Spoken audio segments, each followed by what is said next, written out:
Pete, you've talked before about how animated and emotional you get on the mound. Can you share a little bit of what your emotions and internal conversations were last night as that ninth inning started and unfolded? I can tell you I wasn't happy with about my first 10 pitches. And then I was pretty happy with my next 15 pitches or so. I mean, it's in that situation, I'm pretty animated. It's kind of how I am, but just reining that in to get back in the strike zone. Had a good visit from Snides to kind of get me back and locked in, and then it was go time from there. What was there something that clicked? I was going to ask you if the visit or something you kind of reminded yourself of, or an adjustment or anything. It was just getting back into what I do, not trying to. I felt like I was trying to harness it instead of just letting it eat for the first part of that inning. And then once I kind of, it came out and said, hey, do what you need to do. And, it was good from there. So nothing too colorful? Nothing colorful this time. Nothing that I'm willing to share that's too colorful at the moment.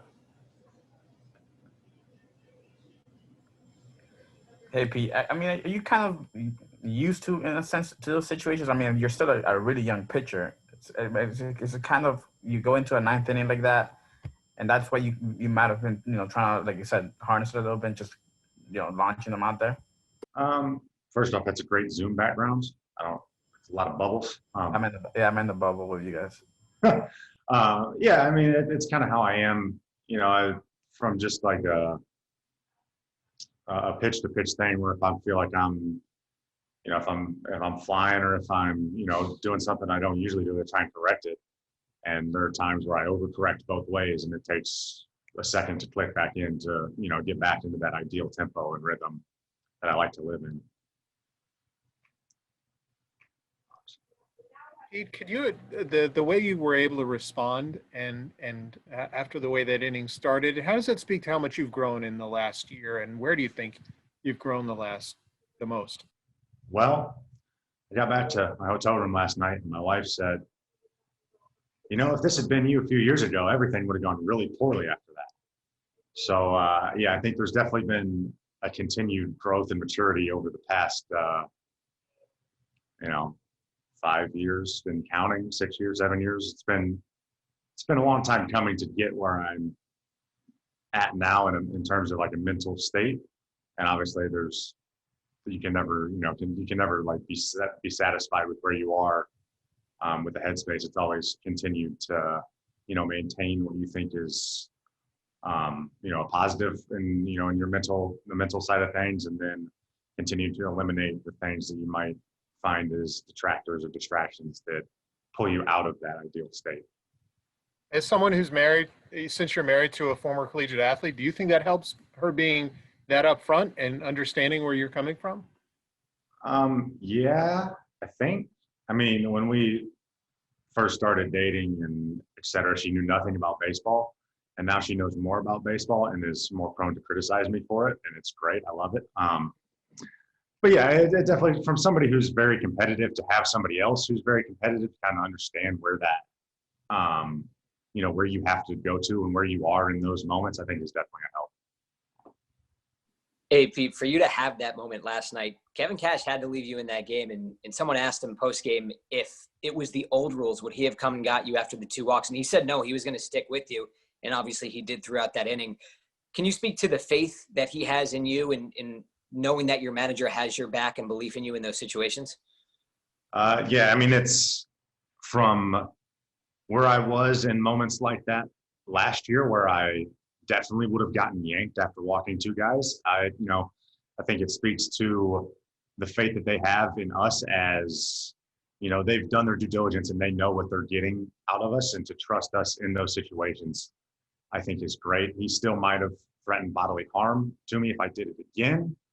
But for now, I think I still hopefully have Cash's vote of confidence in those situations. Hey, Pete, it seems like in your time at Tampa, you've become more comfortable at the top of the zone.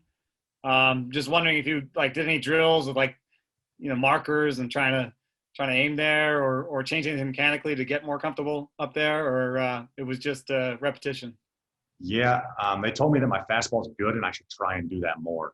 So that was pretty much the only change is, hey, your fastball is different than a lot of people's. You should try and throw it up there and see what happens.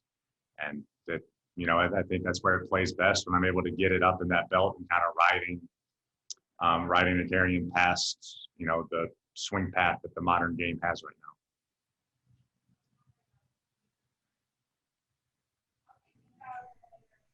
Hey, Pete, Barry Bloom from Sportico. How are you? I'm doing well. How are you? I'm great.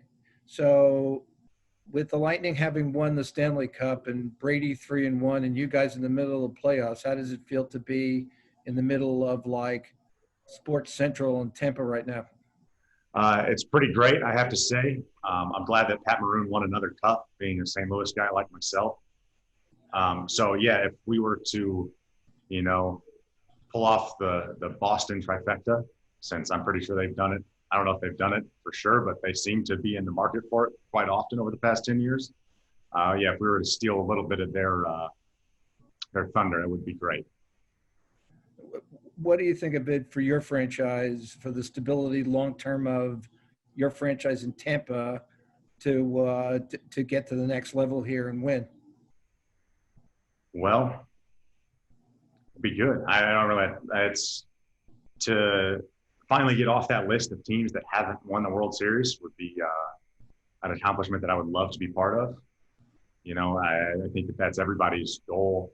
And once you make it to the major leagues, you're like, well, I want to win a World Series. And so if we can do that and bring another championship to St. Pete / Tampa, you think they would give us another boat parade, or? And it would be fun, and it would definitely be something that we're all working towards. As a team, that's been our goal since we showed back up after quite the quarantine. We were ready to get after it with one thing in mind. Yeah, I guess the boats would have to be socially distanced, but you'd be okay. Yeah. I mean, I don't know if they'd still test us after it's all over, but we could distance them. We could distance them to look good, I suppose. That's right.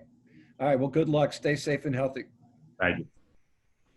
Hey, Pete, as a pitching aficionado, what do you like about what Nick Anderson does? What makes him so successful, in your opinion? He carries it better than everybody and knows that he carries it better than everybody. And then he throws fastballs at the top of the zone. And then once you feel like you really have to cheat to the fastball at the top of the zone, it's not a fastball at the top of the zone anymore. And usually when you throw two pitches that few people can hit, you're going to be successful. You make it sound pretty simple. Well, baseball's simple, but it's not easy, Mark. You should know this.